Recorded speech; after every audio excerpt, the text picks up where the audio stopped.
بالنسبة للأصدقاء العراقيين اللي هاي سنة على غير العادة، ما أعرف ليش كثرت شوية إنه ليش محرم وليش السواد وكافي وإحنا كل شوية سمعت كلام، كل شوية سمعت كلام. أنا شخصيا كزهرة وشفته بالسوشيال ميديا، ما راح أدخل بالتفاصيل وليش والأسباب ما يعنيني.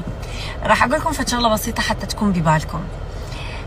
إحنا، واليوم اسمحوا لي من أقول إحنا الأشخاص اللي نصنا عراقي ونصنا أجنبي، والأشخاص اللي عايشين برا العراق يشوفون أجواء محرمة عن طريق التلفزيون وعن طريق السوشيال ميديا.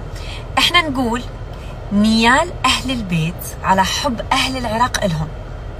أنا مرة من المرات كنت قاعدة بمكان كله تونسيين وكانوا دا ينقلون أجواء محرم، حسيت نفسي كلش فخورة إنه أنا نص عراقي، وإنه أنا مولودة ببغداد، وإنه أمي عراقية، وإنه أنا تربيت بهاي الأجواء وشفت هاي الأجواء.